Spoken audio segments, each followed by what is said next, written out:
and I'm not gay, and Fred picked up the suspected transsexual at 4:45 in the morning.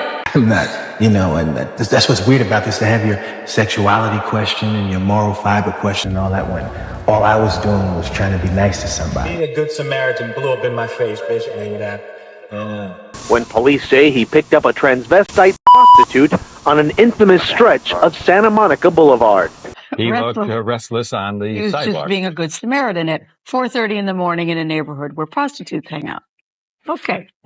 On December 18th, 1987, Eddie Murphy released his famous stand-up comedy, Raw, which led to him being under fire in the late 80s by a gay rights group calling the stand-up obscene comedy routines, being branded homophobic for his jokes. But was it a cover-up? In the late 80s, Eddie Murphy and Whitney Houston began dating. And no, not a relationship, like some may believed. They were just casually dating. We all know how it is, the talking stage when we're getting to know someone, what this generation might consider to be a sneaky link. But what does this have to do with Eddie being in a closet? Well, let's go a little back before the incident. Whitney spent the night with Eddie. After having a romantic night, she recalls him getting a phone call, noticing Eddie's body language and mood change as he got out of bed to go in another room to continue his conversation. Now let me holler at all my fellas for a second. If you're dealing with a woman at any capacity, that might not be the brightest idea, you feel me? But back to the story. Having a woman's intuition, she picked up the other end of the phone to eavesdrop on Eddie's conversation. And that's when she heard him talking to a man. But not just any man. A voice saying, "Baby, I miss you. Are you still with her? You have to come home. You've been with her too long. When are you coming home?" With an attitude, said Whitney. And that's just crazy to think that that was just one of the reasons why they only dated briefly. But let's get into the real meat and potatoes. Fast forward to May 2nd, 1997, a day that Eddie will never forget. Now, everything I'm about to say is statements that came from Eddie himself, police that were on the scene, and witnesses. With his wife and kids out of town, Eddie said he felt lonely and couldn't sleep. Says he wanted something to read, so he went to his favorite late-night newsstand around 4 in the morning, driving to a notorious hotspot on Santa Monica Boulevard, and stops his Toyota Land Cruiser at a red light and claims to see a pretty Hawaiian girl crying on the corner. Eddie Murphy, being the good Samaritan that he is, growing concerned, asked the woman, "Why are you crying?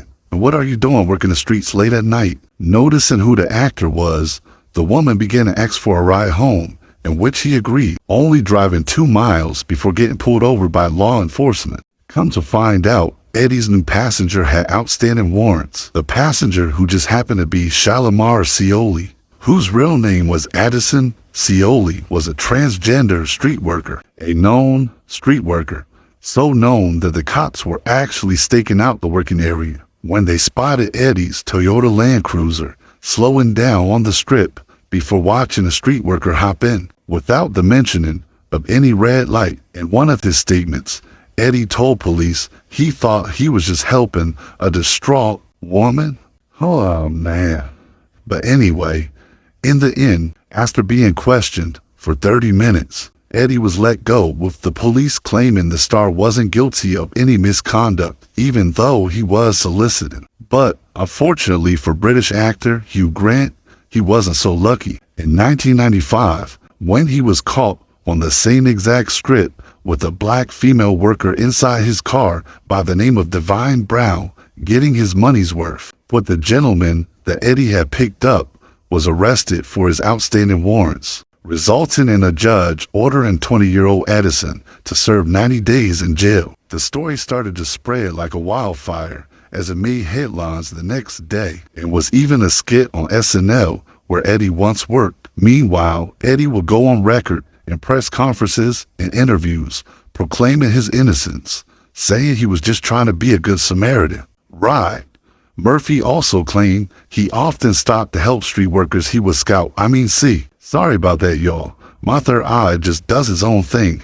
Eddie's publicist, Paul Black, gave a statement the next day, saying Eddie was just giving a weeping, weary-looking woman a ride home. Nothing happened at all, but Eddie said he'll never do this again. You can't make this shit up. Coming from a publicist that's supposed to know what to do and say during times like this. But not long after the story made headlines, the National Enquirer paid Addison's $15,000 bond for exclusive details on his night with Eddie. And just like that, Addison was free, ready to give his account on the night with Eddie. But according to Addison, the story went a little different. Addison said Murphy had gave him $200 and asked to see him in lingerie. The fact that the street worker was being watched by the police caused quite the scandal. The truth of Murphy's account of events was questioned due to the fact that when Eddie got pulled over, he was in fact some distance past the street worker's reported residence. We'll just say the conversation was so good that he missed his turn. But it was said that there was no apparent reason for the actor to be in that area at that time other than soliciting. In a press conference, Murphy was quoted saying, "It's not the first hooker I've helped out." Well, I guess you could say that's neighborly of him.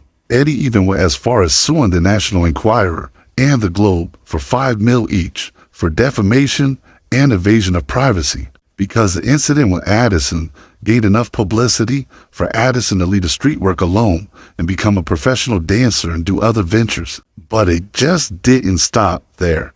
Eddie Murphy was relentless. He even hired Hollywood's private eye, Paul Baresi, to help defuse the scandal, paying other transgender men up to $15,000 per story for them to retract. And as for Addison, well, he started receiving threats after his encounter with Murphy, as he refused to change his story. And only a year later, on April 22nd, 1998, Addison was found unresponsive outside his apartment with only a towel, a bra, and pants. Addison fell 5 floors and suffered severe head trauma resulting in his demise, which was classified as accidental. The coroner's report stated that someone heard a scream at 5 o'clock in the morning, which is believed to indicate the time of Addison's death. Police suspected Addison to be locked out of his apartment and tried to use a towel. Oh, sorry. Getting away with shit was just so damn easy back then. And tried to use a towel as a rope to slide or swing down from an open window.